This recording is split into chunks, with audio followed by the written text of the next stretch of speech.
aquelas pessoas que me pediram a apostila, eu enviei, mas já teve gente me falando que pediu, enviou para o e-mail e não chegou. Se isso aconteceu com alguém, mais alguém, me fala, porque eu vou tentar uma outra forma, tá? Mas a apostila continua estando disponível naquele e-mail que eu enviei para vocês, semeandoestrelas@com, tá? Hoje nós vamos dar seguimento e daquela mesma maneira, o que vocês tiverem de dúvidas, me interrompam, não deixa avançar não, porque senão vocês podem esquecer e aí depois a gente não consegue. Esse pensamento eu retirei, não sei de que reformador, que eu já li tem muitos anos atrás, mas ele diz assim: o mal só se insinua onde não viger o bem. E esse pensamento, ele me acompanhou para toda a vida, porque nós só somos afetados pelo mal porque o mal ainda guarda uma ressonância dentro do nosso coração. Quando nós conseguirmos trabalhar as nossas imperfeições, o mal do outro não vai nos fazer mal. Então precisamos trabalhar o mal em nós e pararmos de acreditarmos e de vivermos dentro da crença de que o outro pode me fazer mal. Qualquer outro só pode te fazer mal, estando encarnado ou desencarnado esse outro, se houver uma permissão da minha parte. Ou se houver algo dentro de mim que também é mal. E aí vai encontrar ressonância. Então, o homem do planeta de regeneração, que nós estamos a cada dia que passa mais próximos dessa realidade, é o homem que vai assumir a responsabilidade integral da sua própria felicidade. Nós precisamos nos conscientizar disso e pararmos de responsabilizar o outro pela nossa felicidade, pelo nosso bem-estar. É hora de modificarmos o foco da nossa vida.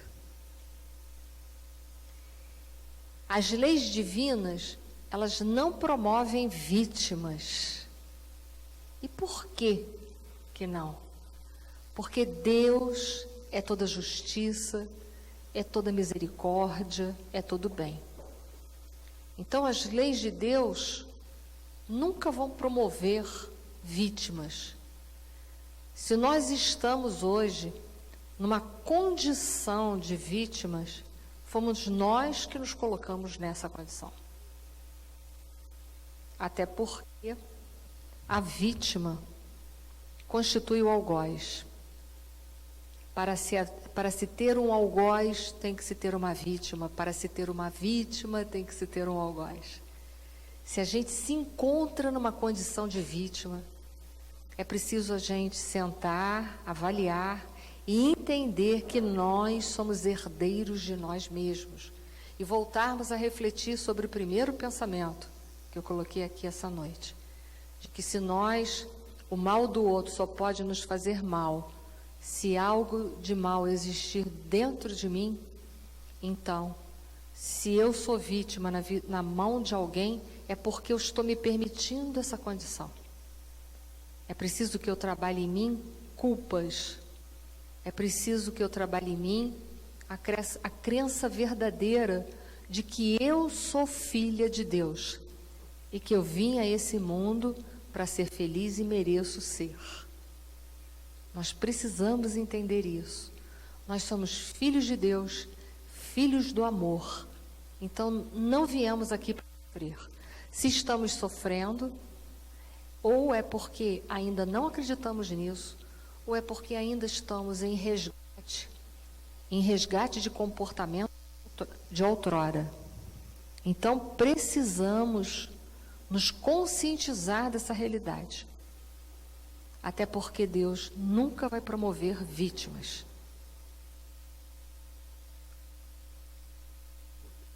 Na questão 459 do Livro dos Espíritos, Kardec perguntou: influem os espíritos em nosso pensamento e em nossos atos? Resposta: muito mais do que imaginais, influem a tal ponto que, de ordinário, são eles que vos dirigem. Coloquei esse pensamento para reforçar, coloquei essa resposta do Livro dos Espíritos, essa pergunta e resposta, para reforçar aquilo que falamos anteriormente. Se nós ainda sofremos influência do mal, é porque ainda existe dentro de nós alguma coisa de mal, que precisamos com urgência de trabalhar, de equacionar, de elaborar, de transformar. E isso também, essa pergunta e essa resposta do Livro dos Espíritos, é para nós entendermos que todos nós temos calcanhar de Aquiles, ou seja, temos pontos fracos, todos, sem exceção. E que por isso nós corremos risco de sermos influenciados e até mesmo de chegarmos a ter um grau significativo de obsessão. Então é preciso que a gente pense nisso. Pense nisso e outra coisa. Também aproveite essa pergunta do Livro dos Espíritos para ter com o próximo uma conduta de misericórdia. Em que sentido? De que se o outro está obsidiado, que eu ponha as minhas barbas de molho. Por quê? Porque eu também um dia posso me encontrar nessa condição.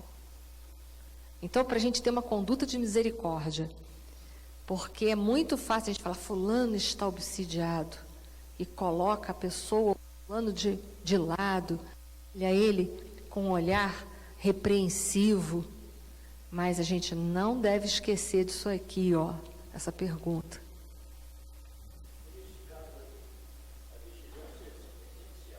É.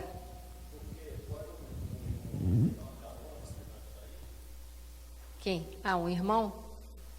Ah, qualquer um de nós. Podemos. Por isso que Jesus disse, vigiai e orai. A vigia da nossa vida, não é vigiar a vida do outro, mas é vigiar a nossa vida, vigiar o nosso comportamento. Como anda o meu comportamento? E orar sempre, para fortalecer em nós uma boa sintonia. Mas também nada adianta só orar e não se transformar interiormente. Porque pedir é fácil, mas fazer acontecer requer trabalho. Pode falar.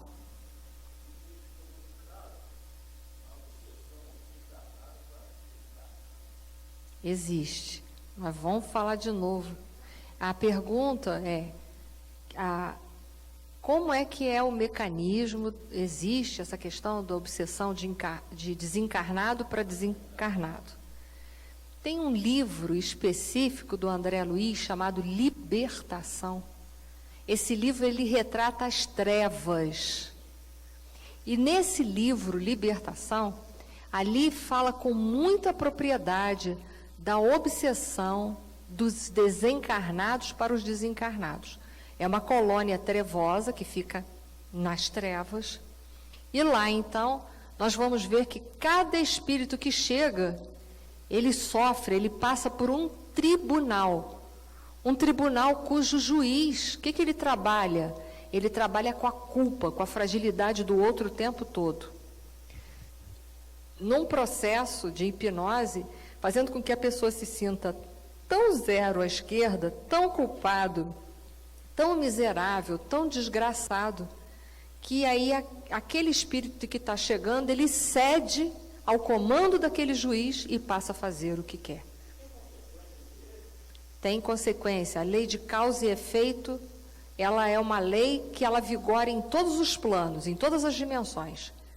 Não podemos esquecer que o mal que fazemos teremos que responder, não importa se encarnados ou desencarnados, assim como o bem que fazemos também colheremos.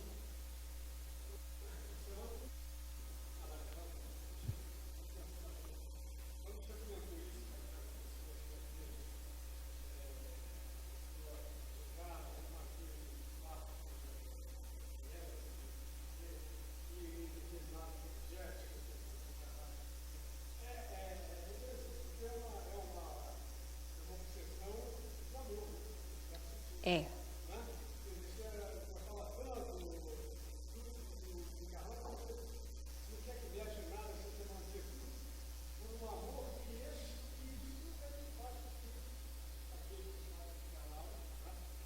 Se mantém. Vou falar a sua pergunta. A pergunta é sobre a obsessão daquela pessoa que foi do encarnado para o desencarnado.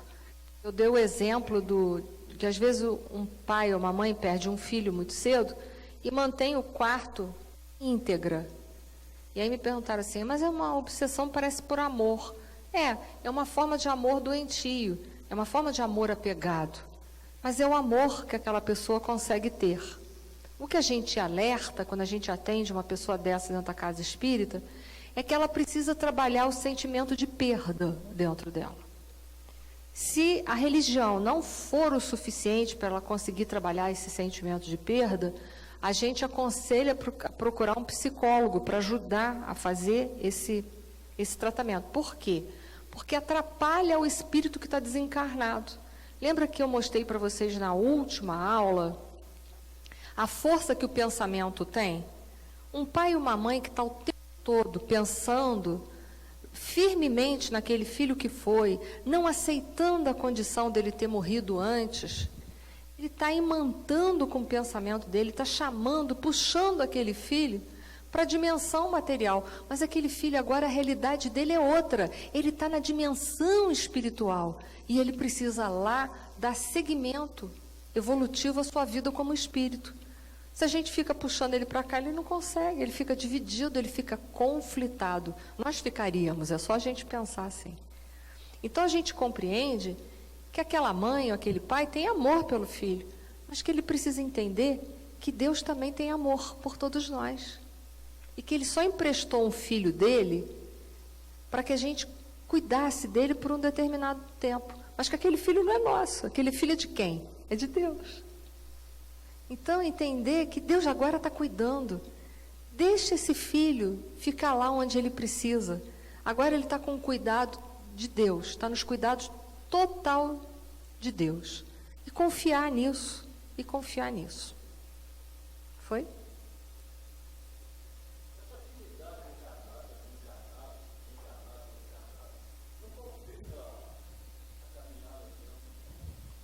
Quando o senhor diz, a pergunta é se está um desencarnado e o outro encarnado, esse prender, essa coisa da mãe ou do pai não permitir, né? Essa separação, não ter aceitação. Claro que atrapalha. Tanto o espírito que está desencarnado, ele vai ressentir, porque ele vai ter uma saudade, ele vai se sentir conflitado, assim como aquele que está aqui também, ele não trabalhou o luto, e ele precisa trabalhar, aprender a perder. Perder temporariamente, porque a gente não perde aqueles que amamos para sempre. O amor é uma ponte que nos une para sempre. Mas sim.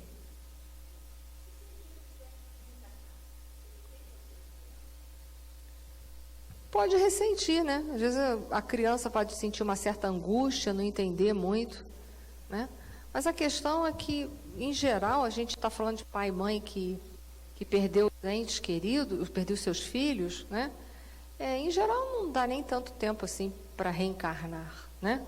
Mas, se esse pensamento for muito vigoroso, pode até fazer com que aquele recém-encarnado se sinta mal. Mas, em geral, esses casos são tratados antes do espírito reencarnar de novo, tá? É o que a gente tem notícia na literatura. A obsessão, segundo o dicionário, nós vamos pegar lá no dicionário, obsessão, no latim, obsession, impertinência, perseguição, vexação, preocupação com determinada ideia, que domina doentiamente o espírito, e resultante ou não de sentimentos recalcados, ideia fixa, mania. Então, essa é a definição do nosso dicionário, mas que também não fica distoante do que, né, o Espiritismo fala. Porém, o Espiritismo vai dar para a gente uma uma amplitude do que é para nós a obsessão. Tudo bem, é uma ideia fixa? É uma ideia fixa, mas ele vai mais fundo na causa. Ele vai mostrar que tem dois lados, é isso que a gente vai ver. A obsessão é a ação persistente de um espírito mal, que um espírito mal exerce sobre um indivíduo. Apresenta caracteres muito diversos, desde a simples influência moral, sem perceptíveis sinais exteriores, até a perturbação completa do organismo e das faculdades mentais.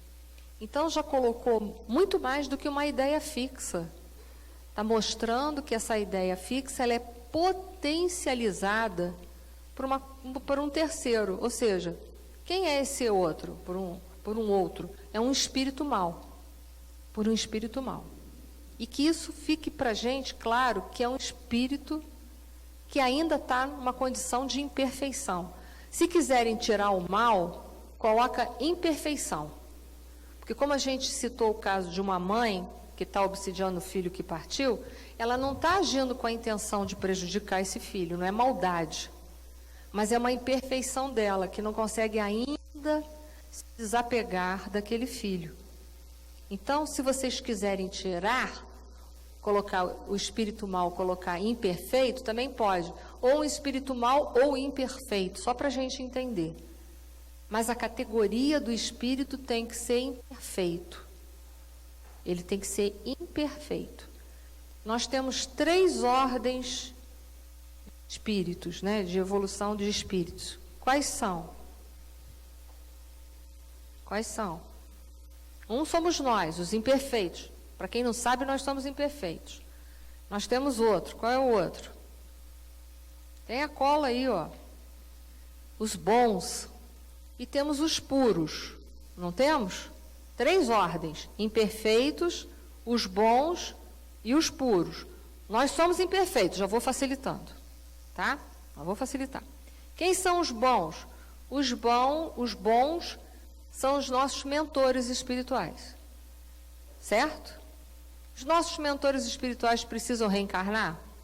Precisam ainda. Precisam ainda.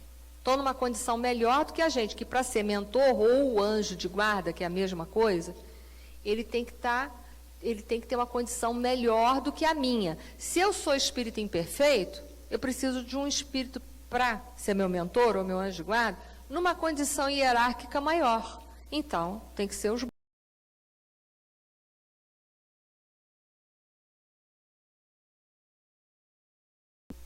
Não, o bom, ele ainda não é puro ainda, ele ainda vai chegar lá. Ele não é ainda. Os bons ainda precisam reencarnar. Ainda sofre influência da matéria. Ainda precisa reencarnar. Precisa. Lembra? Emmanuel deixou Chico, reencarnou. Já tem a notícia que a Joana de Ângeles já deve estar encarnada. Lembra? Que o Divaldo anunciou que ela reencarnaria. Emmanuel, Joana de Ângeles, né? Então, os espíritos bons, eles precisam ainda reencarnar, mas eles já estão acima da gente. Já há dentro deles um predomínio do bem. Eles são do bem.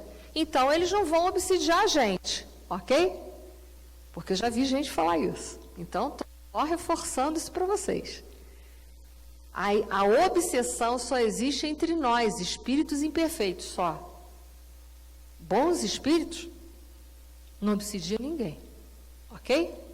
Por isso que a gente tem que entender as definições, compreender, que nós tiramos lá da obra de Kardec, para a gente não cometer gafe, tá vendo? Ó, isso foi retirado do Evangelho segundo o Espiritismo. Obsessão é uma ação persistente de um espírito mau. Mau ou um espírito imperfeito. Porque o mal só predomina no espírito imperfeito. Os bons espíritos já está predominando o bem, ok? Então, só ocorre entre nós as obsessões, só. Ok? Ficou? Nós? Que? Nós?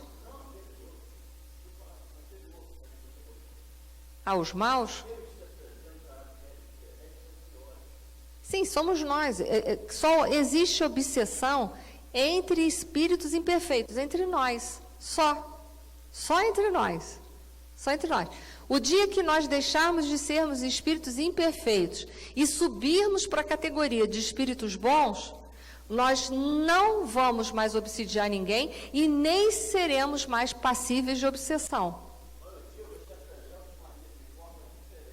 Quem?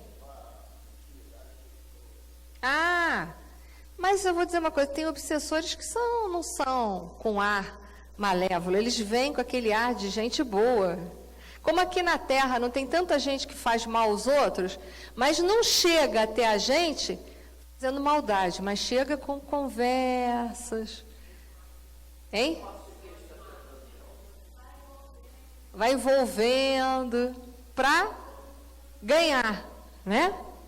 Eu só coloquei isso aqui para vocês entenderem. E os espíritos puros, que um dia também seremos, não sofreremos mais nenhum tipo de influência da matéria e nem precisaremos mais reencarnar, só se quisermos. Mas só para relembrar isso daqui, tá?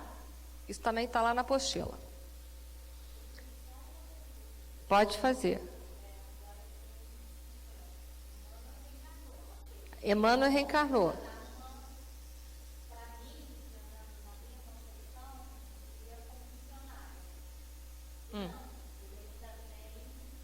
Ele pode vir como missionário, sim.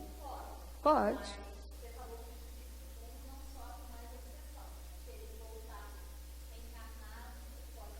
Ele pode sofrer influência da matéria. É diferente. Não. Não, porque a obsessão só ocorre entre os espíritos imperfeitos. Ele vai sofrer, veja bem, ele vai sofrer influência da matéria. Ele tem vicissitudes que ele precisa superar. Tá? Não. Mas ele tem vicissitudes que ele precisa superar. Tá? Somos. Existe. Eu só generalizei porque a maior população do planeta ainda é. Sim. Ah, consegue. Tem uns que a gente vê logo que não é igual a gente. Você vê o Chico Xavier, Papa Francisco, também já é uma alma que está diferente. Nós temos uns e outros que vieram aí que se destacaram. Tá? Madre Teresa, Gandhi. A gente já vê que é outra categoria. São espíritos que sofrem vicissitudes? Sim. Tem uma moral diferenciada. Mas tem coisas para superar? Tem. Tem coisa para superar.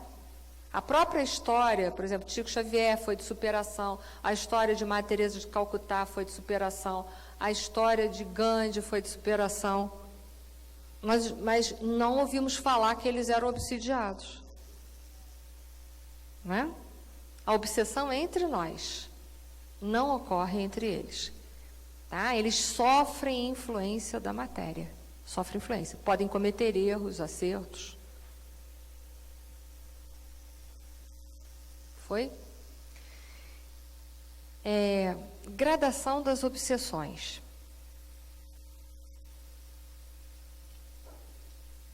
A obsessão, ela pode ser simples, pode se tornar uma fascinação, uma subjugação, que pode ser física e moral, ou física só, ou só moral, e pode ainda chegar em possessão, que a gente vai explicar. Eu botei ali livro dos médiuns, esqueci de botar, mas tem também livro A Gênese. Porque no livro dos médiuns, Kardec, ele afirma que não existe possessão. Realmente, a possessão no sentido de que vem um espírito, toma posse do meu corpo e fica com ele para sempre, isso não existe. Porque o nosso perispírito, ele é ligado molécula a molécula. Realmente isso não ocorre, tá? Mas, mais tarde, Kardec, através das revistas espíritas, e quando ele escreveu o livro A Gênese, 7 anos depois, ele verificou que tem alguns casos que se pode colocar como possessão, que a gente vai explicar. Mas não que o espírito tome posse, mas sim que o espírito, ele fica tão próximo, ele se acopla tanto ao corpo do médium, que ele passa a sentir, passa a dominar todas as faculdades da pessoa que está sofrendo possessão. E nós vamos falar sobre isso daqui a pouco, tá? Aí ele vai explicar o que é isso daí. Uma obsessão simples. Kardec diz assim: na obsessão simples, o médium sabe muito bem que se acha presa de um espírito mentiroso. E este não se disfarça, de nenhuma forma dissimula suas más intenções e seus propósitos de contrariar. Então, na obsessão simples, a gente sabe que tem uma coisa na gente que não está certo. Por exemplo, é às vezes um mau humor que vem, uma irritação que não tem um fundamento. Você não era para estar com aquela irritação toda. Pode ter acontecido alguma coisa que te contrariou, mas com aquela potência de irritação, não. Ou, de repente, você está bem, de repente, você cai numa tristeza profunda, imensa. Mas você não tem nada significativo para estar naquela tristeza profunda. Então, você vê que tem uma coisa esquisita te acontecendo. Ou é também, vamos falar de outros sinais, aquela pessoa que vive esquecendo tudo. Não sabe onde botou a chave da casa, ou levanta 10 vezes antes de dormir para ver se fechou o clique do gás, para ver se fechou a janela, aí deita, eu acho que a janela lá do fundo eu não fechei. Aí levanta, aquela pessoa que antes de dormir, ela tem um ritual de levantar 500 vezes para ver tudo. Você está vendo que, né, passando um pouco das medidas. Então, isso às vezes é uma obsessão simples, é simples ainda. Com o objetivo de provocar pequenas frustrações para que você comece a entrar dentro de um processo de culpa. Você já imaginou uma pessoa, um casal, né? A esposa deitou na cama, o marido, agora podemos apagar a luz para dormir. Não, peraí, que eu acho que eu não desliguei o clique do gás. Aí levanta. Deitou. Tá tudo bem? Tá. Não, peraí que eu não sei se eu fechei a chave, a segunda chave da porta, a segunda tranca. Não, vamos levantar. Aí, posso apagar a luz? Quando ela deita de novo. Não, peraí que eu acho que eu não fechei a janela. Aí levanta, né? Isso todo dia, gente. Haja, né? Chega uma hora que alguém, né, vai acabar vendo uma discussão e vai começar a ter pequenas brigas, e começa a ter frustração, e começa a ter culpa. Uma pessoa que começa a ter um comportamento desse, todo dia, esquece, ou fica irritado, ou fica muito triste, ele começa a criar, dentro da ambiência que ele vive, uma série de conflitos. E aí as pessoas vão começar a se posicionar em relação a essas coisas. E vão gerar pequenos conflitos, pequenas brigas, contrariedades, até que vai chegando no ponto que a pessoa vai se sentindo culpada. É mesmo, né? Não sei o quê. E começa a entrar numa culpa, né? E vai entrando. Porque a intenção é essa mesmo. É você começar a se sentir de alguma forma frustrado e culpado, que é o que eles querem. Porque a obsessão, ela tem que ter uma porta. Lembra que eu falei para vocês na última aula que a porta principal, a porta predileta, é a porta da culpa. Então, se você começa a ter hábitos assim, que são hábitos irritantes, hábitos extremos, coisas extremas, hora está feliz, daqui a pouco está triste, hora está bem, daqui a pouco está irritado, você vai criando dentro da tua relação familiar ou relação de trabalho, você vai criando pequenos conflitos. Isso vai gerando culpas em você, que é o que eles querem. Eles querem que você se sinta mal, que a sua vibração caia. Porque se a sua vibração cair, ótimo, é tudo que eles precisam para eles poderem continuar o processo da obsessão, que não vai parar aqui. O que eles querem é que não seja só uma influência, eles estão querendo que você vá para o segundo estágio, que a gente viu que é a fascinação. Então, ali tem pequenos exemplos. Pode fazer. Tá, nesse primeiro caso. Aquela pessoa que tem que lavar a mão 150 vezes, aquela pessoa que tem que passar o pano no chão 150 vezes, aquelas coisas que você vai fazendo repetidamente e que isso vai te causando frustração, vai cansando, vai te cansando, porque isso também te tira energia. Já pensou, todo dia tu deita na tua cama, como eu dei o exemplo da pessoa que levanta 200 vezes? Isso vai te cansando, isso vai te tirando energia, isso vai tornando a tua concentração mais fraca, porque tu está cansada. Quanto mais cansado, mais concentração fraca você vai ter. Então, são aquelas... é uma obsessão, tá? Um pouco mais avançada. Mas tudo começa com uma pequena coisa, né? Então, é isso que a gente... Porque a obsessão, ela visa trabalhar com culpa. A obsessão, ela visa te tirar do aqui e agora. Porque uma pessoa que está no aqui e agora, ela não vai sofrer influência. Ela está no aqui e agora, ela está dentro dela, ela está dentro do eixo. Então, ela não está fora.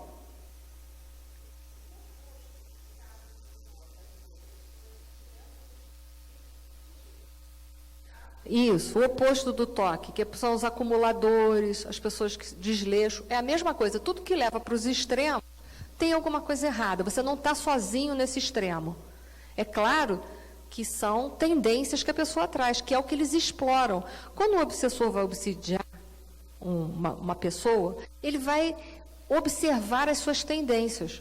Então, tem uns que têm tendência a toque, tem outro que tem tendência a acumulador, o outro tem tendência a ficar irritado, o outro tem tendência a entrar em depressão. Ele vai explorar o teu ponto fraco, porque ele tem o tempo todo para ficar te conhecendo, para ficar te observando.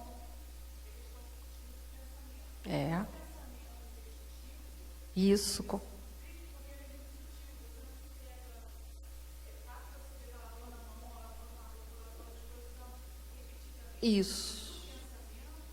Isso. A pergunta aqui foi a seguinte: é aquelas coisas que você pensa repetidamente, como ela disse aqui agora. Lavar a mão, ter mania de limpeza, a gente está vendo. Mas quantas coisas a gente fica pensando repetidamente na nossa mente, tendo uma ideia fixa de desejo, ou de querer, ou de isso ou o quê, que a gente às vezes acha que isso é inocente. Mas isso não é inocente. Isso é um passo para você já começar a ceder. Porque, entenda, você tem que ter uma ideia fixa. Você tem que ter um ponto fraco para gerar como é que se diz? Hein? Você tem que ter um gatilho para potencializar uma ideia fixa. Então, se a pessoa tem mania de limpeza, o que ele vai fazer? Ele vai potencializar. Se a pessoa tem mania de ficar pensando... Tem gente que tem mania de perseguição, né? Fulano está me perseguindo, um exemplo, né? Eles vão potencializar isso. Se a pessoa... Hein? O orgulho. Vai falar, tá vendo? Ó, fulano, não sei, já está falando de você, já está te diminuindo, ou não sei o quê. Quer dizer, eles vão explorar os nossos pontos fracos. Aí cada um tem o seu. Por isso que Kardec colocou que todos somos passíveis de influência. Por quê? Porque todos nós pontos que são fracos, tem calcanhar de Aquiles. Então, vai ser fácil para eles estão te observando. Eles têm que começar por alguma coisa, e vão começar pela tua fragilidade. E dali, ele vai potencializando.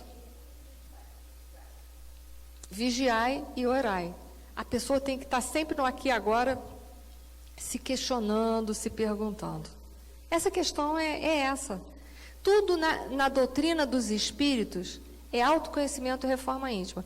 Para a gente fazer isso, a gente tem que estar no aqui e agora, tem que estar vivendo. Eu estou aqui sentado no salão, ouvindo um curso de obsessão e desobsessão. Tem gente que talvez esteja pensando, quando chegar em casa tem que lavar a louça, quando chegar em casa tem que arrumar a cama. Pô, você está aqui, pensa aqui. Quando você chegar em casa, você equaciona isso, até porque você não vai lavar a louça aqui, você não vai arrumar a cama aqui. Vamos ser práticos.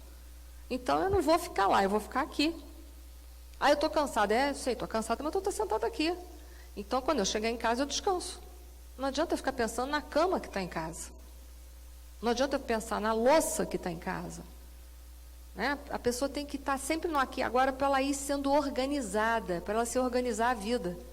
Por exemplo, pessoas muito desorganizadas. Já viu gente que é desorganizada, que não tem nada dentro do armário, é tudo fora? Vocês conhecem gente assim? Vocês devem conhecer. Deve ter alguém na família de vocês que é assim, que não tem nada dentro do armário, é tudo fora dele.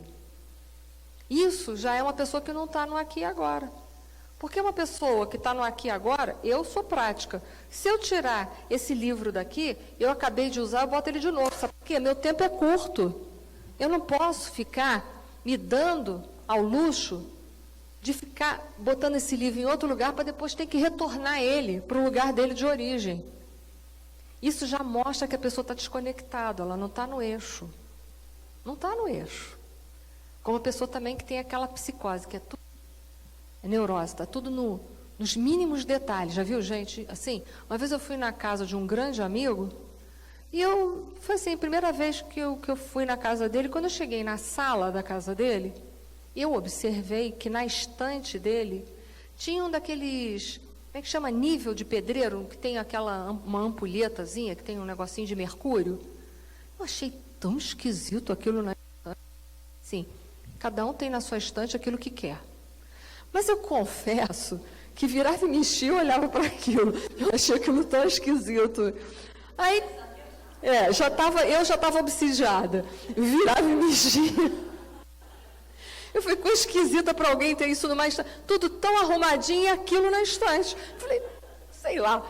Aí viu o que eu vi, né? E foi me explicar para que servia. Foi pior. Eu pensei, isso aqui, ele falou assim, eu tenho isso aqui na minha estante, porque eu gosto dos meus quadros milimetricamente na parede. Eu falei, socorro, Senhor. Né? Tinha que botar o quadro tal e qual na parede, né? No nível. Você vê que isso não é muito normal. Né? O quadro não precisa estar assim, mas também não precisa estar milimetricamente. Então, essas coisas que a gente vai ver. Você vê que a obsessão, ele perdia tempo todo dia, por isso que aquilo estava ali, de verificar se com a trepitação da casa os quadros não tinham saído do lugar. Aí eu pergunto para vocês, isso não é mole? Isso, né? Isso não é mole. Então, essas coisas que a gente vai observando, que são muito atípicas, são atipias, né? Isso não tem uma explicação, né? Você está obsidiado, você está fissurado naquilo ali. E que são coisas simples e inocentes, que parece que não faz mal, mas que não é tão inocente assim. Entende? É uma janela para você virar presa para muito mais do que aquilo ali. Então, é isso que a gente tem que ficar antenado. As coisas que parecem simples e inocentes nem sempre são. E aí vem a fascinação, que o Kardec fala que a fascinação tem consequências mais graves. Claro, é uma gradação, é uma continuação daquele processo que começou lá como simples, agora ele vem se agravando.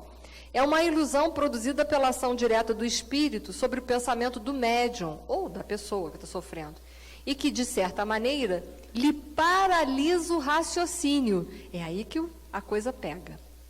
Lhe paralisa o raciocínio relativamente às comunicações. Ele está falando do médium, mas né, pode ser qualquer um.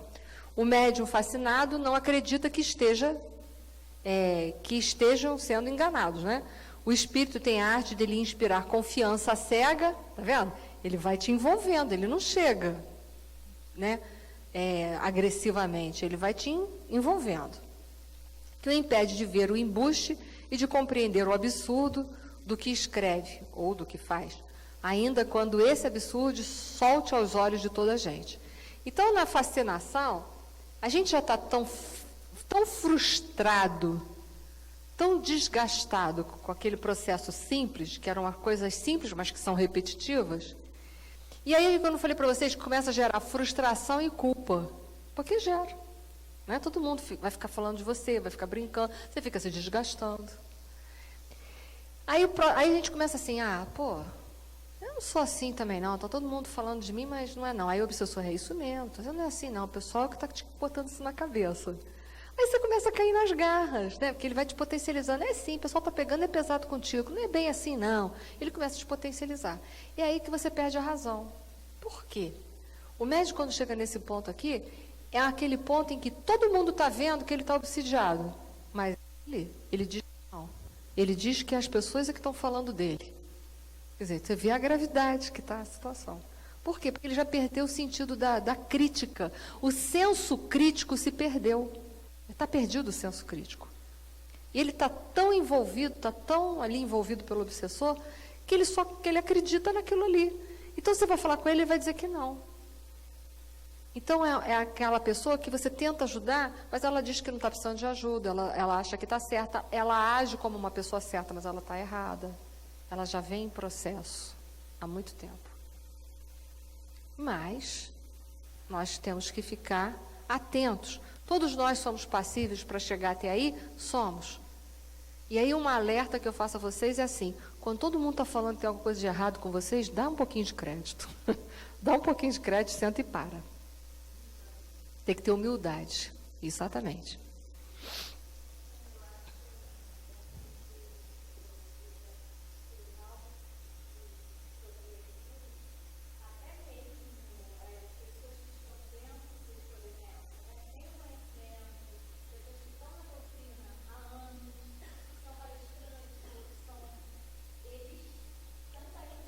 São passíveis.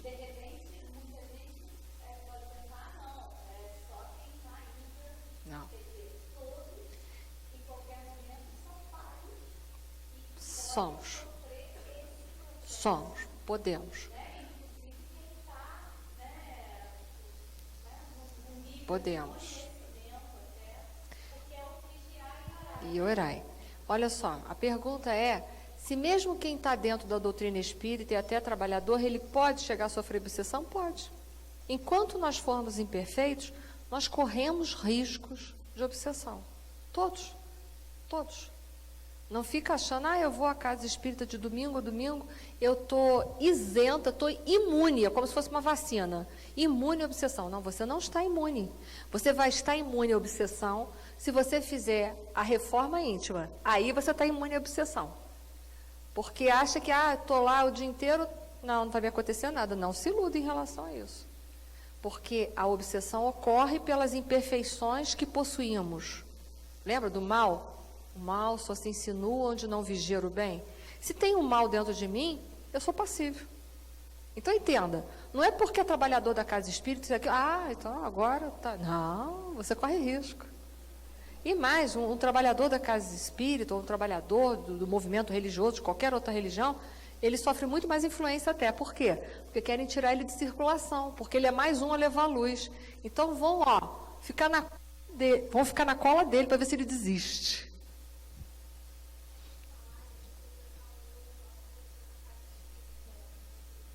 Tem vários livros, esse e as obras de André Luiz, que é para a gente ficar esperto, tá? Que existem muitas situações que mostram que os médiuns sofrem obsessão. Vamos lá. A simples é uma simples influência. Na fascinação, você vai perder o senso crítico. Você não vai ter senso crítico. Você não vai ter. Você já está perdendo ele. Tá?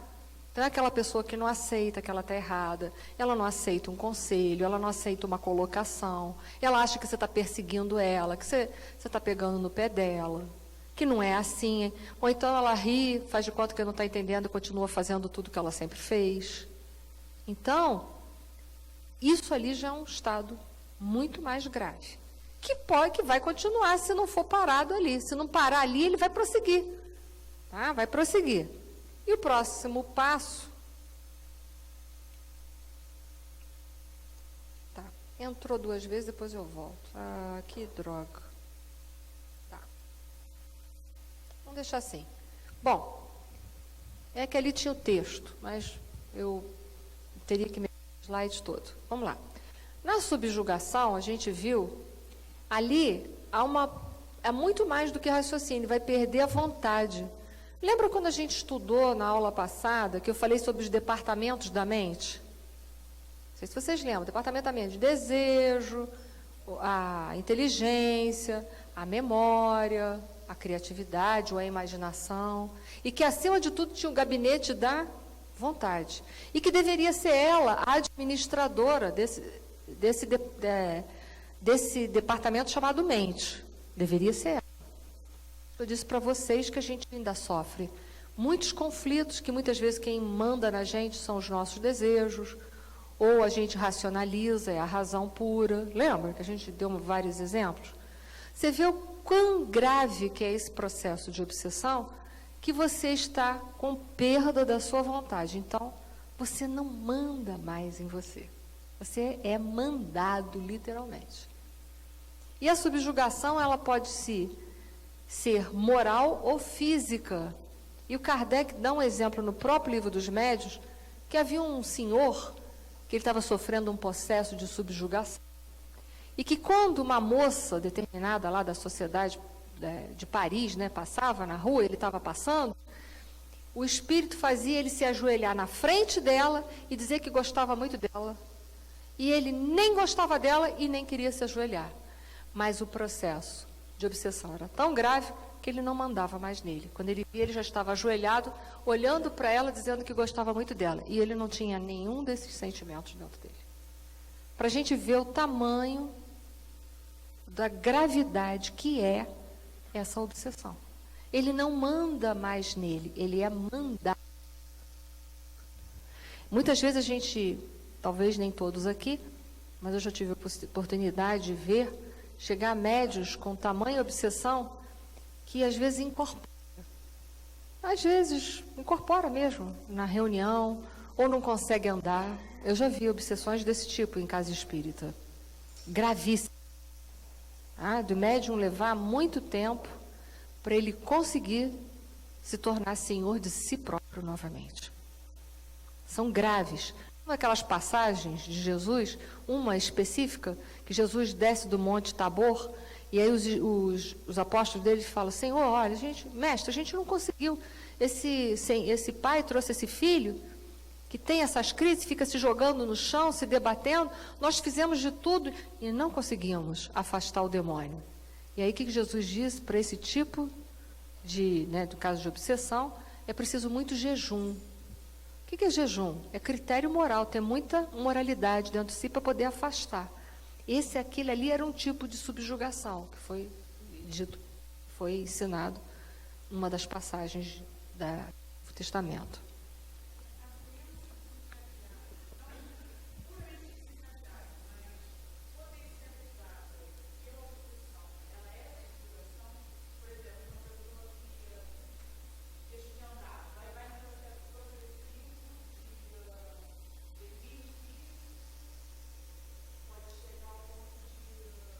Pode. Porque o próprio Kardec perguntou se a própria obsessão... A pergunta é se uma pessoa que está um processo de doença, se pode ser potencializado por uma obsessão e se pode chegar a vir a grandes agravamentos a ponto de parar de andar ou até mesmo vegetar. Pode, a resposta é sim. Porque a gente não vê por aí alguns casos de pessoas que chegam à depressão e que ficam, às vezes, acamados completamente sem se alimentar, sem responder, sem andar. Pode, em alguns casos. É porque se você não consegue mais ser dono da tua vontade, sim. Pode. Mas também a pergunta deveria ser, ou a resposta, eu vou dizer para vocês, ainda assim não se deve desistir dessa pessoa. No entendimento de que essa pessoa precisa fazer a sua parte para que a desobsessão se faça.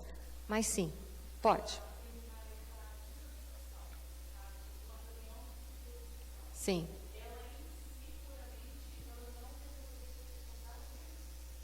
Uma reunião de desobsessão feita para essa pessoa ajudaria muito a ela, ajudaria muito. Mas entenda, os que estão ao redor dela teriam que ajudá-la muito e ela tem que começar a se ajudar. Porque nos períodos de reunião de desobsessão, os obsessores, muitos deles, se tiver mais do que um, ou um que seja, serão afastados às vezes. Poderão ser afastados já logo na primeira, às vezes. Afastados não significa que não vão voltar, né? Então é a hora que tem a família e o próprio doente de começar a agir, a reagir diante daquela situação. Se o doente não reagir, você pode fazer desobsessão para ele o resto da sua vida. Movimentar a vontade dele. Sabe por quê? Mesmo esse paciente, ele tem pequenos flashes de vontade. E é nesses flashes que ele tem que começar a agir. A gente sabe que é uma tarefa difícil, mas é nesses flashes que ele tem que começar a agir. Entenda que só desobsessão não vai ser o suficiente. Ele tem também que fazer a parte dele. No entendimento que no momento em que ele está mais fraco, ele vai fazer menos. Mas ele tem que fazer. Se ele não fizer nada, ele vai continuar nesse processo. E aí virão outras vidas. Se ele vier desencarnar, vão vir outras. Não adianta que a gente fugir nessa, vem na outra. a outra pergunta.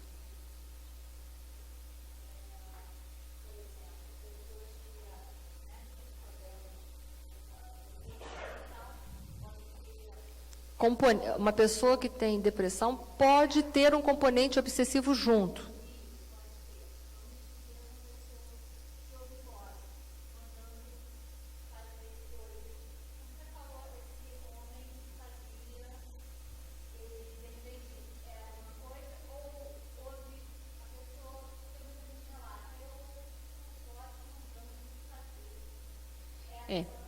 Aquelas pessoas que ouvem, as pessoas que estão ouvindo vozes só, elas ainda podem fechar os seus ouvidos para as vozes. Se a pessoa fala assim, se joga, você fala assim, não vou jogar. Ah, mas se joga, você ainda pode dizer que não. Quando você... Pode não ser ainda processo de subjugação. No processo de subjugação você já faz. Você querendo ou não, você está fazendo.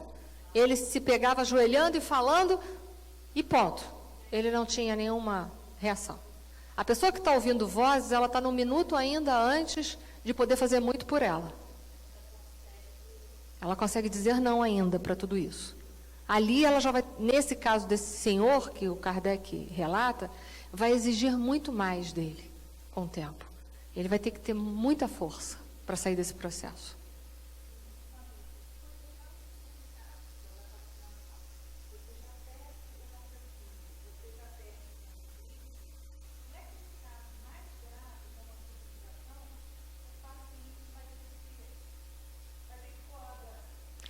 Porque um perdeu o senso crítico. A pergunta é, se no caso de fascinação, você já perdeu o senso crítico, a razão. Como vai ser um paciente na subjugação, que já perdeu a vontade, como vai ser a reação dele? Ele não perde 100%, é isso que vocês têm que entender. A lei de livre-arbítrio é uma lei divina. Então, ninguém é capaz de gerar 100% da sua liberdade. Isso está no Livro dos Espíritos, quando Kardec até fez uma pergunta, onde é que nós poderíamos gozar de plena liberdade? A resposta é no pensamento. Então, você não está 100% sem liberdade, é isso que você tem que pensar. Você está com ela muito enfraquecida, digamos assim, está com ela anêmica, mas não está morta, ela não está abolida. Então, você vai precisar usar o pouco que você tem para que a ajuda que está de fora possa potencializar. Então, entenda isso. Ninguém está 100% sem chance. Senão, nós seríamos realmente vítimas. Lembra que eu falei? As leis divinas não promovem vítimas. A resposta está lá. Justamente nisso. Ninguém tem como te tirar 100% do teu livre-arbítrio. Você está muito enfraquecido, mas não está 100% sem vontade. Você está muito sem vontade, mas não 100% sem ela. Tá? Senão seria um processo impossível. Entenda isso. Espera aí que tem uma pergunta ali do lado de novo. Vai, Cris. Que depois... Não, tu não vai falar nada. Não. Então vai.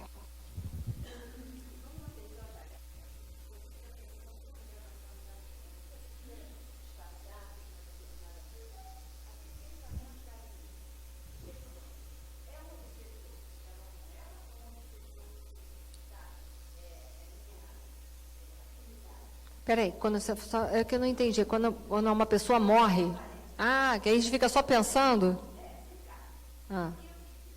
Não, somos nós. Somos nós que estamos pensando. É bom a gente parar para pensar o porquê que eu estou pensando tanto. Entenda, eu posso estar sendo potencializada, mas sou eu que estou pensando. Nós não... Não, somos nós. O obsessor pode estar só potencializando, mas somos nós. Sabe por quê? Se eu estou só pensando, por que eu estou só pensando em fulano que já partiu? Não vou pensar mais. Ele foi, vou fazer uma prece e vamos acabar com isso, porque eu preciso voltar para aqui agora, eu preciso trabalhar. Estou sendo muito até racional, mas estou só mostrando que a gente tem domínio. A gente não precisa ficar pensando na pessoa que partiu 24 horas. Mas o processo de perda, foi o que eu falei, é um processo às vezes tão difícil que só a religião, às vezes, não é o suficiente. Precisa enviar para o psicólogo. Tem gente que tem muita dificuldade de conseguir lidar com a perda. E aí que vai entrar o psicoterapeuta para ajudar. O que a gente não pode é ficar só naquela ideia fixa e se deixar levar por ela. Estou conseguindo equacionar? Não, eu não estou. Nem por prece, nem assim, nem assado. Então, eu tenho que procurar um terapeuta para me ajudar. Hã? Não, não é fácil, não chega tanto, né? Não. A gente não vamos desgraçar tanto. Está no processo de simples ainda, mas que pode ir tomando corpo. Se deixar para lá, né? Não vai ser um dia de luto, 2, que vai chegar já na subjugação, entenda isso. Mas se deixar, isso vai ser de uma obsessão simples e vai tomar proporções, né? Nós estamos falando que uma ideia fixa pode gerar uma obsessão, que também não vai ser imediatamente, mas pode. Então, se eu estou pensando só naquilo, eu tenho que equacionar. A pessoa partiu, eu tenho que permitir que esse entendimento comece a se fazer dentro de mim. Se eu não estou conseguindo fazer, eu preciso de ajuda. É aí que a gente vai buscar terapia. O que não pode é deixar. Porque aí não foi obsessor, não. É a gente que está se permitindo, ele está só aproveitando. Gente, não culpem 100% os obsessores. Nós temos culpa no cartório sempre. O obsessor só entra na gente, lembra que eu falei? Se houver um mal dentro de nós. Senão, não há obsessão. Não há. Tá?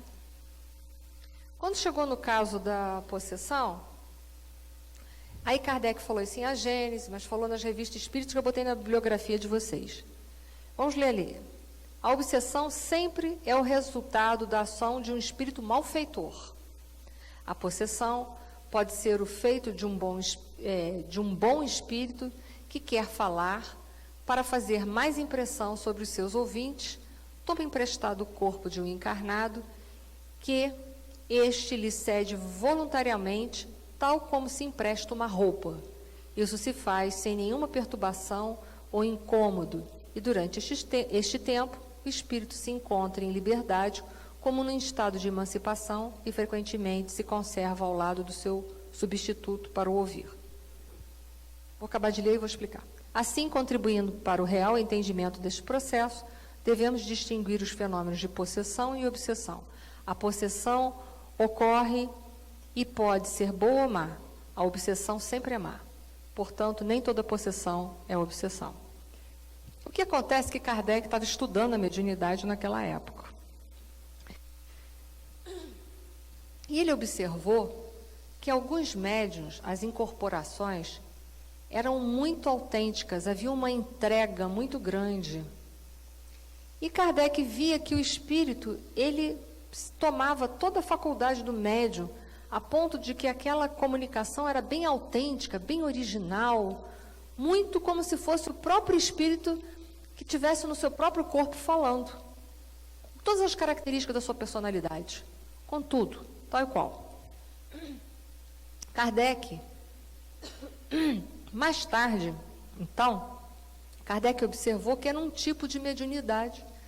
Alguns médios tinham essa capacidade de sair do corpo, emancipação da alma, um sonambulismo, ele saía, e aí acontecia o processo que nós chamamos de incorporação ou psicofonia, que hoje nós chamamos esse processo de incorporação de psicofonia sonambúlica, que tem até um relato, um capítulo no livro Nos Domínios da Mediunidade, falando sobre isso. Realmente, o espírito do médium sai, ele fica do lado do corpo e fica observando a comunicação. O espírito realmente toma de toda a faculdade do médium. De toda, mas olha só, de toda, mas o médium tem domínio, tá? A hora que o médium fala assim, acabou, ele volta para o corpo, ok? Só que Kardec ainda estava em estado de estudo.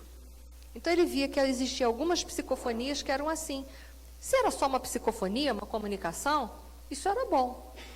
Mas se um médium com essa capacidade essa psicofonia sonambúlica, de dar essa capacidade de sair um pouco do corpo e permitir uma comunicação muito autêntica, se esse médium, ele não continuasse moralizando, não entrar dentro do processo, vigiar e orai, ele corre risco, não corre? De que assim como pode ser só uma comunicação mediúnica, amanhã ele pode estar obsidiado.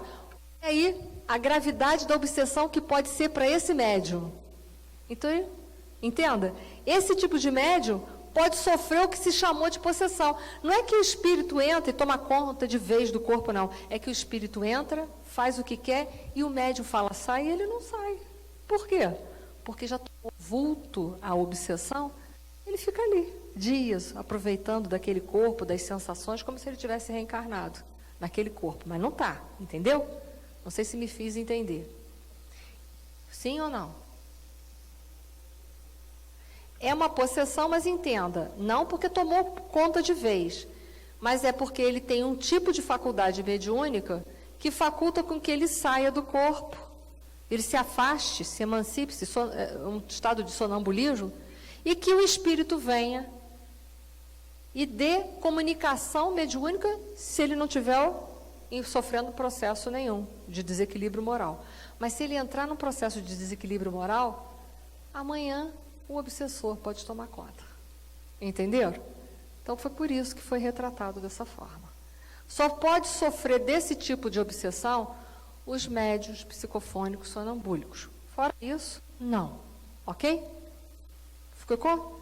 Por isso que Kardec coloca a nota ali.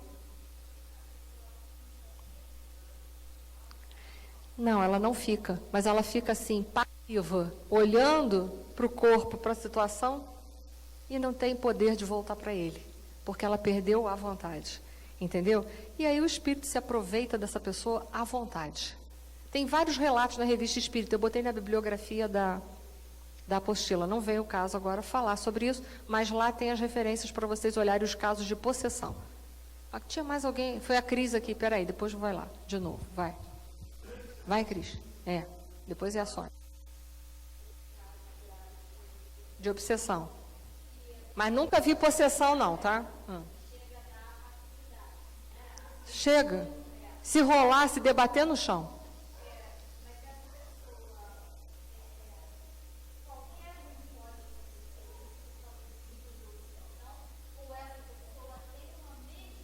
Tem uma mediunidade ostensiva. Tem uma mediunidade ostensiva e ele... Isso, uma pessoa para acontecer... Não, tem uma mediunidade ostensiva que dá essa facilidade. Ele está adoentado, tá?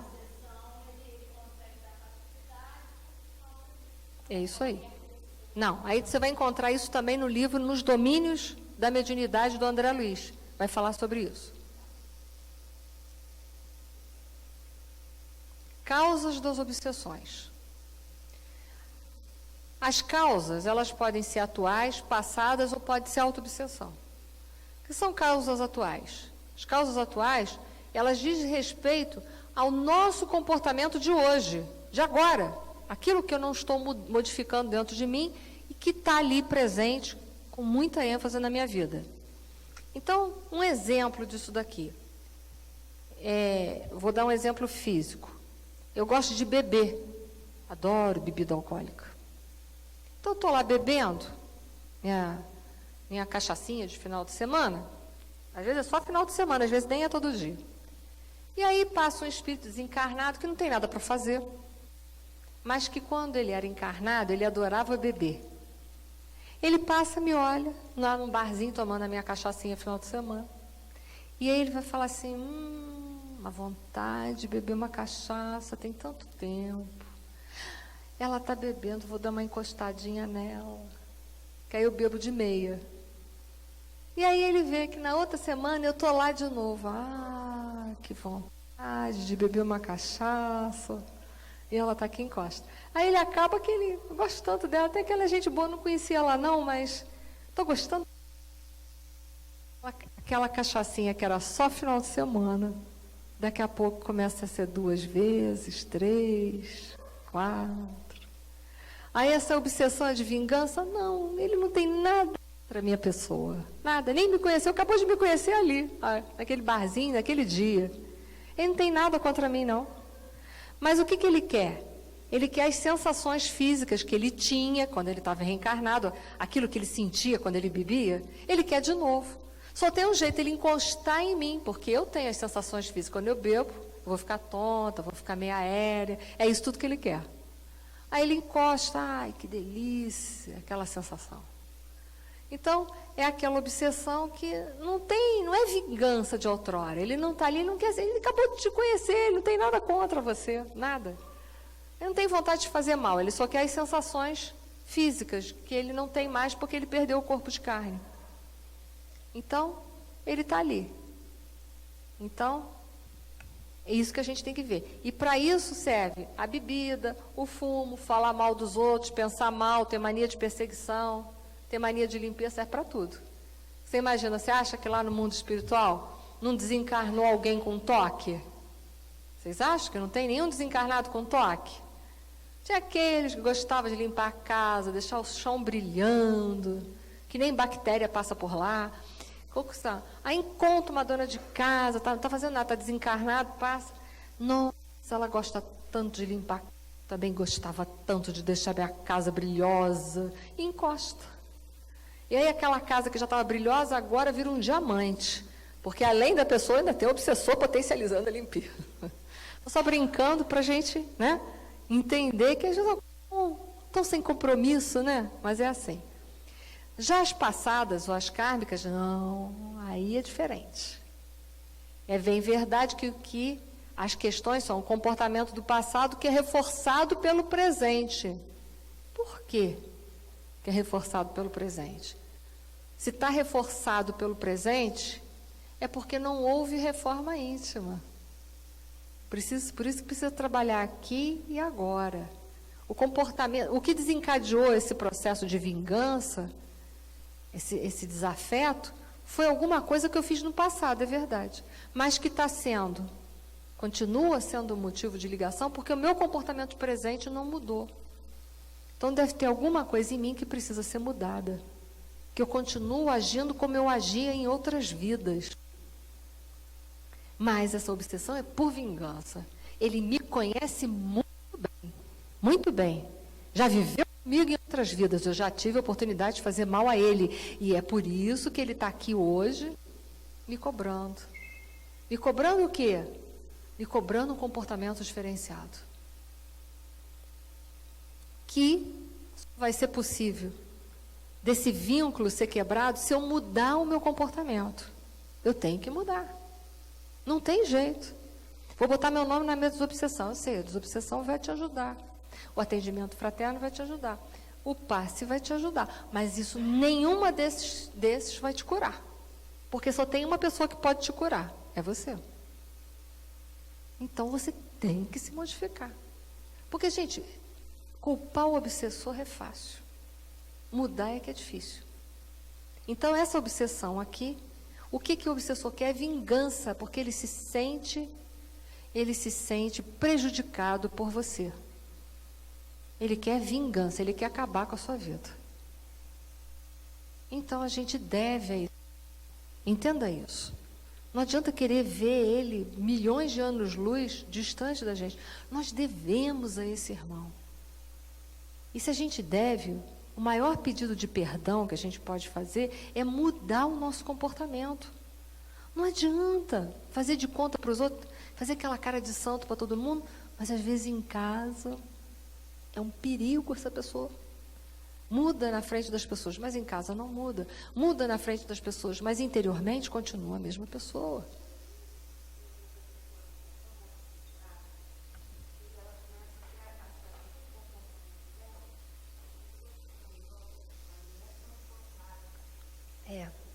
A Ângela está falando que às vezes a gente está tão obsidiado que as pessoas acham que a causa daquele nosso comportamento são as pessoas, mas não é. Entenda, as pessoas nunca são a causa de nada na nossa vida.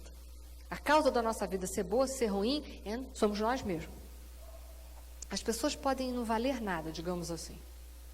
Mas você tem que saber que você vale. Isso é se gostar. A pessoa me trata como um zero à esquerda, mas eu não sou um zero à esquerda. Eu sou um zero à direita.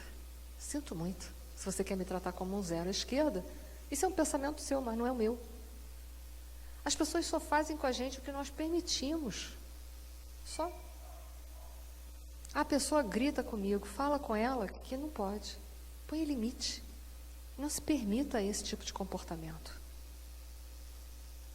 O respeito é uma lei de Deus. Está lá no Evangelho, segundo o Espiritismo, capítulo 17, chamado O Dever. O dever principia no ponto em que ameaçais a felicidade alheia, e vice-versa. Entenda, nós não viemos a este mundo, vou usar uma gíria nossa, um termo nosso, para sermos sacos de pancadas de ninguém. E nem para fazer ninguém de saco de pancadas. A vida, a lei de Deus é a lei de amor. Se a gente abrir as obras básicas, ou os livros sagrados, você não vai ver lá lei de ódio, lei de vingança. Não, você vai ver lei de amor. A lei de amor é a lei de Deus. Então a gente não veio para fazer mal aos outros, mas a gente também não veio para ser saco de pancadas. A gente pode botar limite com as pessoas com educação e com firmeza. Né? E temos a famosa autoobsessão. A autoobsessão, às vezes, você não tem ninguém. Olha que desgraça, não tem nenhum obsessor para culpar. A autoobsessão é você mesmo, que carrega culpas inconscientes, não sabe disso. Que tem gente que age, ela não, às vezes a pessoa não vê, mas a gente vê que tem gente que age que parece que não gosta de si próprio, já viu? Não gosta de si próprio. Está sempre de mal com a vida, está sempre com mania de perseguição, está sempre achando que o mundo está voltado contra ela, que está tudo errado. Tem gente que fala, isso é meu karma. Gente, pelo amor de Deus, se o seu karma é negativo, faz ele ficar positivo.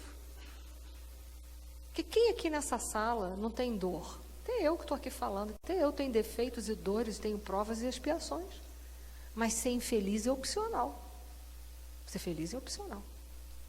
Eu posso ter momentos de dificuldade e de tristezas na minha vida, mas eu não preciso ser triste e nem preciso ser mal-humorada. Que tem gente que fala assim, por que essa vida não acaba logo? Quer acabar logo com isso? Eu falo assim, quanto mais fala que acabar, mais vai botando crédito no cartão. Acho melhor não falar isso não. Né? Uma vez eu atendi uma senhorinha, entrando num processo de depressão, 90 e blá, blá, blá. Já pedi a Deus, eu quero tanto morrer. Eu falei assim, melhor só não pedir não. Eu falei, por quê? Quanto mais a senhora pede, mais crédito ele vai pondo.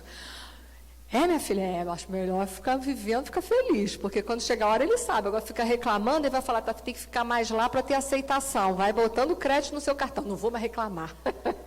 Né? Fica achando, né? Muda o foco, né? Muda o ritmo, aceita. A vida, nós viemos aqui para aprender com as dores, a gente não veio aqui para ser vencido por elas. Se a dor está na tua vida, se Deus permitiu que tal dor te visitasse, é porque ele sabia que você podia dar conta daquela tal dor. Porque se você não pudesse dar conta, ele não mandaria. Por isso que eu coloquei aquele pensamento, as leis divinas não promovem vítimas. Ele sabia que você podia dar conta. Se você está aqui, a tua vida é assim, assado, é porque você pode dar conta. Porque se você não pudesse, ele não colocava.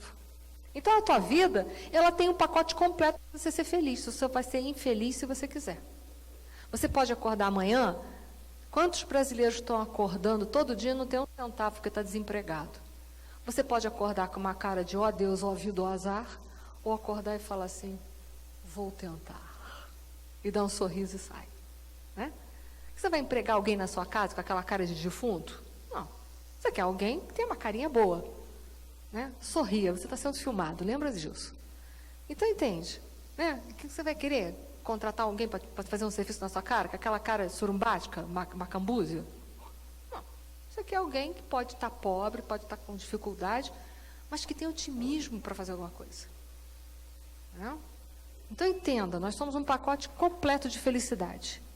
E tem um monte de gente auto-obsidiada, que entra nos consultórios médicos e sai. Faz 450 exames por mês, não tem nada, nem vai ter. Porque o problema está na alma que precisa de se libertar. Está na aceitação da vida, está em ter flexibilidade para viver. A gente tem que ter flexibilidade. Nós vivemos aqui uns com os outros. Quem nessa sala aqui é igual ao outro? Ninguém. Todos nós somos pessoas diferentes. E a gente tem que aprender a viver com a diferença, porque viver com a diferença é muito bom se a gente olhar para o lado positivo dessas diferenças. Na diferença eu conheço um monte de coisa. Se todo mundo fosse igual a mim, não tinha nada para aprender. Igual a mim, coisa chata, vai se vestir como eu, vai falar como eu, como eu como. Deus me livre. Que coisa chata, parece um espelho.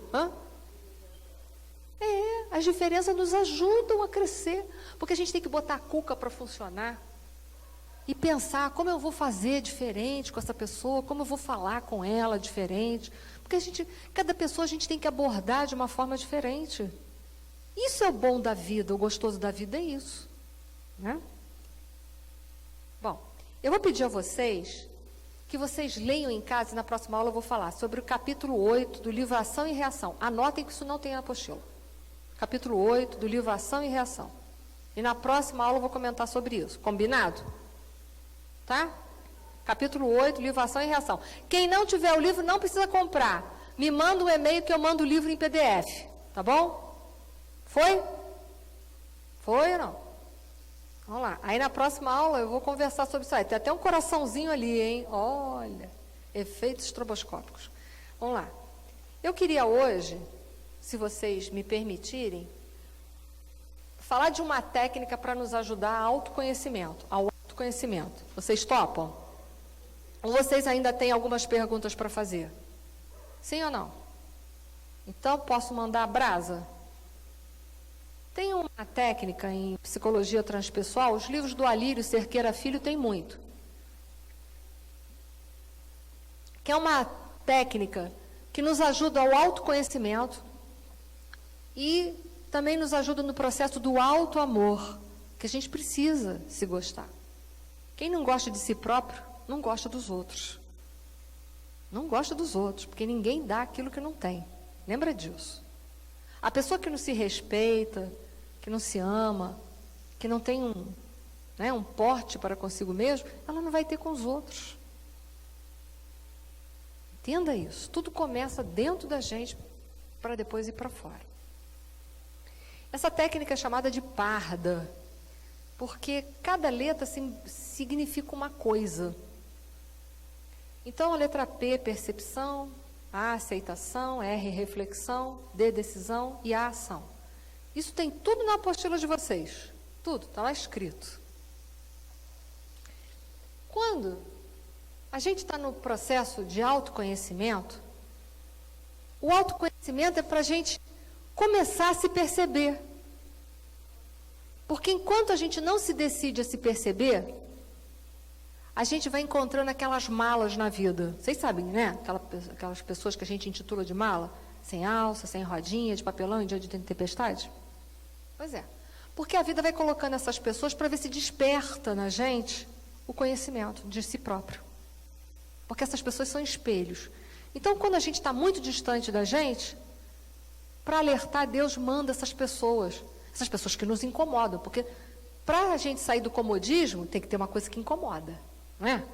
Porque se não tiver uma coisa que incomoda, vocês vão sair do lugar? Não, ficando aí. Tem gente que vai ficando a vida inteira. Tem gente que você deixa fica sentada nessa cadeira aqui até a próxima reencarnação. Então, Deus vai enviando aquilo que a gente não quer para despertar na gente aquilo que a gente precisa mudar. Que são aquelas pessoas que vão provocar a gente, fazer provocações, que é para ver se a gente sai daquela situação. Aí a gente chama essas pessoas de mala. Mas essas pessoas, elas não são malas. Elas são despertadores na nossa vida. Que como a gente não se decide a se olhar, Deus manda o despertador. Então, o bom da vida é a gente começar a se perceber quem sou eu. Mas se olhar com um olhar de lucidez, mas também com um olhar de misericórdia. O que é isso? É olhar para dentro de si, ver o que nós temos de ruim e o que nós temos de bom. Não vale, nesse processo, olhar só o que a gente tem de ruim. E sabe por que não vale? Porque quando a gente está olhando para dentro da gente, está vendo só o que é ruim, isso é muito orgulhoso. Isso é muito orgulhoso. Isso é muito orgulhoso. E se vocês não sabem por quê, vão para casa com esse barulho e depois na próxima aula, se vocês não descobrirem por que é muito orgulhoso, eu respondo. Está combinado? Mas isso é muito orgulhoso. Porque a gente tem que enxergar as nossas qualidades.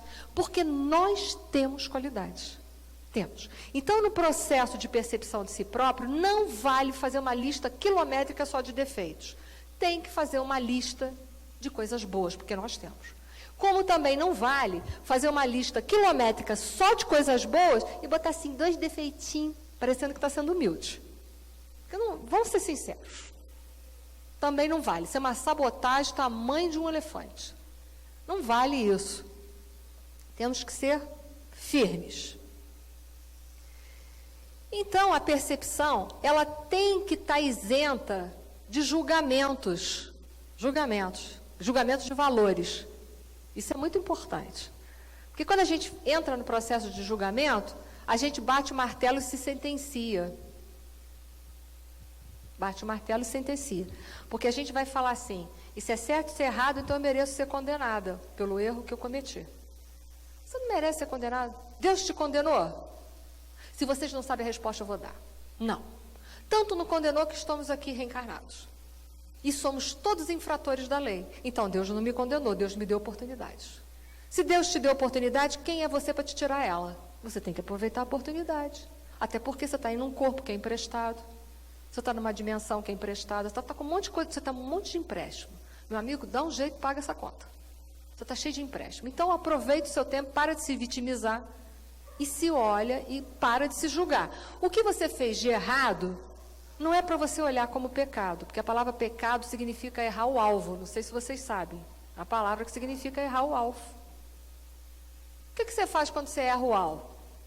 Tenta de novo. Faz igual as crianças. Quando as crianças estão brincando de joguinho que elas erram o alvo, o que elas fazem? Ficam queimando a luz do pai e da mãe que paga aquela conta, fica o dia inteiro até acertar o joguinho, não é assim? Então, a gente aqui não precisa gastar o dinheiro do pai. Só precisa fazer com que venhamos acertar o nosso alvo. Se você errou 10 vezes, 10 vezes você recomeça. Se você errou 1000 vezes, 1000 vezes você recomeça. Se você errou 10 trilhões de vezes, 10 trilhões de vezes você recomeça. E é ponto. Não tem que fazer julgamento, porque se você se julgar, você se encarcera. Ok? Quem tem dificuldade para entender isso, eu aconselho um filme que eu acho que nunca pensou nisso, mas não sei se alguém pensou. Eu aconselho vocês a Cabana, aquele estágio final em que ele entra e vai conversar com a sabedoria, que ele entra com a consciência. Aquilo ali é puramente, fala psicologia.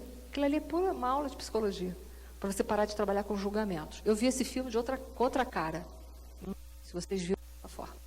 Eu vi ali falando da consciência egóica, do self. Eu não sei se vocês viram esse filme desse jeito, mas eu vi. Porque ali justamente a etapa que ele consegue chegar no perdão é quando ele para de se julgar. Ele julgava todo mundo, condenava todo mundo. Então não pode ter condenação, porque nem Deus te condenou, quem é você para se condenar? Você tem que se responsabilizar do teu erro e ir lá e consertar ele. E se errar, de novo se responsabiliza e vai lá corrigir até você acertar, até você corrigir. Isso que você tem que fazer. Porque se você se encarcerar, uma pessoa encarcerada não pode fazer nada. A segunda parte é ter aceitação. Aceitação das coisas.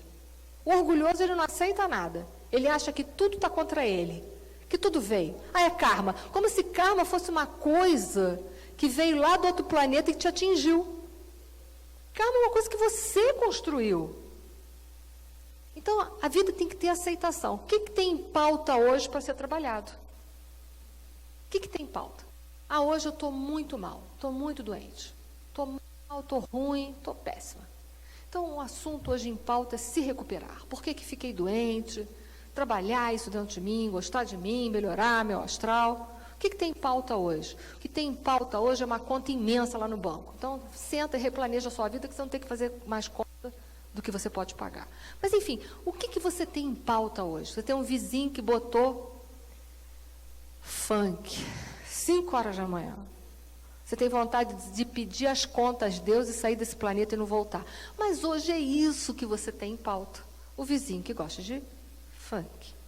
E ele gosta, você não gosta. Ele não gosta. Você gosta de música clássica? Ele detesta.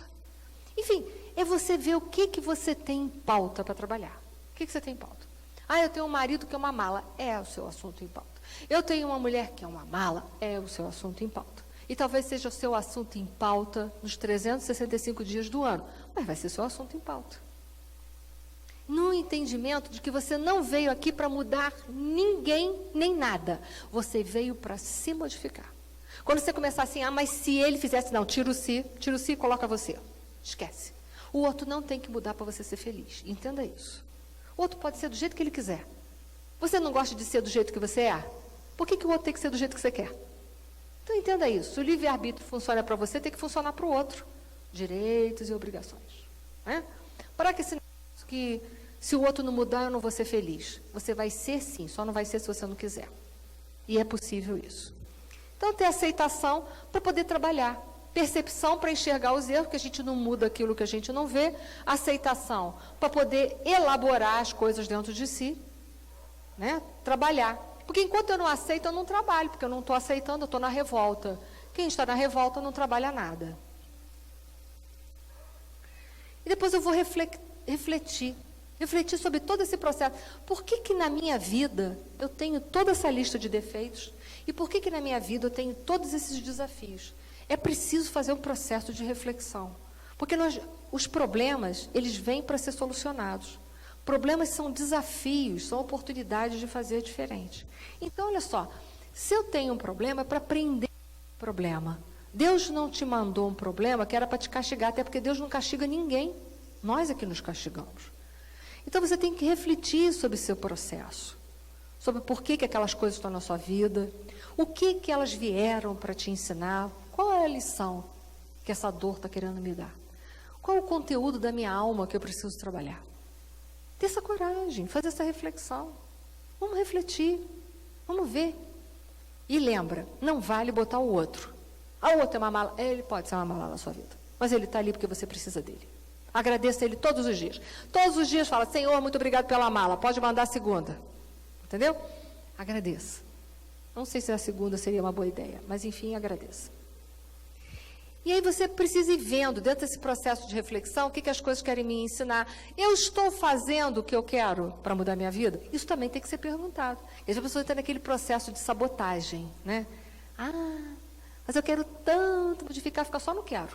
A vida inteira. Lembra daquela pessoa que a gente, quando estudou os departamentos da mente, é uma pessoa com muita imaginação, mas não bota uma coisa em prática, fica só no campo do sonho. Eu quero como se viesse descer uma coisa assim miraculosa em cima de mim e fizesse acontecer.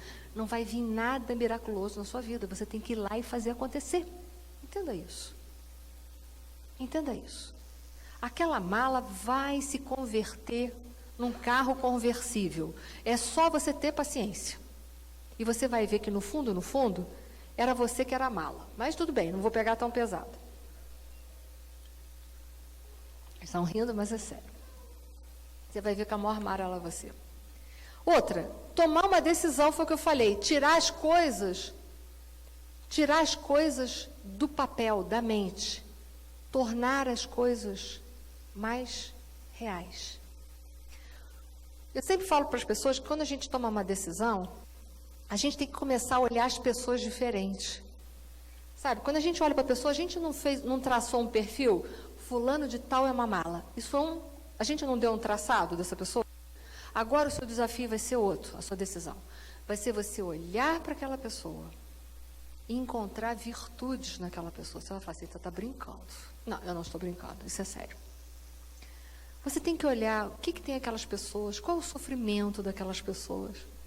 Porque enquanto a gente está malhando a pessoa, a gente está sendo um pouco cruel, a gente não está vendo que ela tem uma história de vida às vezes sofrida. A gente não está olhando para aquela pessoa e não está vendo as qualidades daquela pessoa, e às vezes ela tem inúmeras qualidades.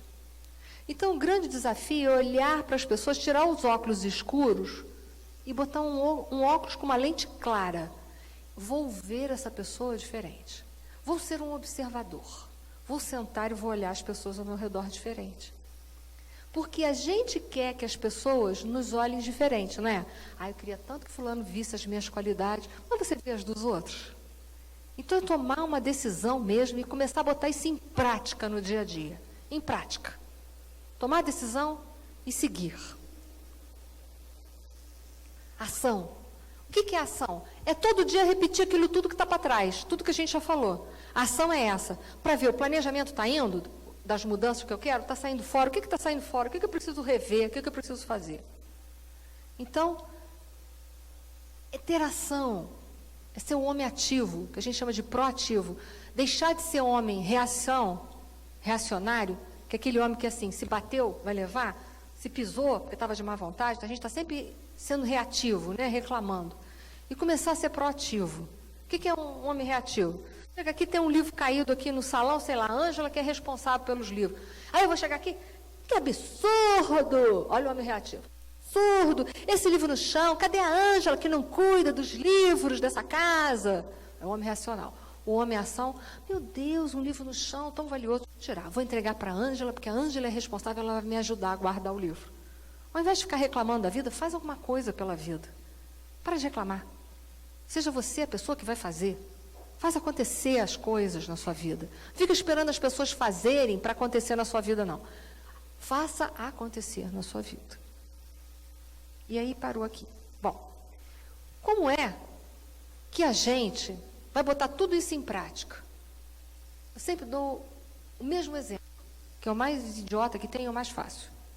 Como é que você come um prato de sopa quente? Nós beirado, que você enfiar a colher lá no meio, você está frito. Você vai fazer uma queimadura de 2º grau no céu da boca. Então, entenda, tudo isso a gente começa a equacionar pelas coisas mais dessa vida, importantes. Quando vocês forem ver problemas de relacionamento, de vida, comecem pelas coisas mais fáceis. E depois é que vocês vão chegar na mais difícil. Por quê? Porque primeiro a gente tem que exercitar. Porque os músculos estão fracos, a vontade está fraca, a esperança está fraca, está tudo fraco. Se você começa a equacionar coisas pequenas e essas coisas estão sendo equacionadas, você vai falar assim, que bom, aí a autoestima cresce, a vontade cresce, a esperança cresce. E aí você consegue. O amor floresce, que dá até lugar para o amor florescer. Porque agora sim, tem terreno para o amor nascer. Então a gente começa assim, vai equacionando as coisas que são mais fáceis na sua vida.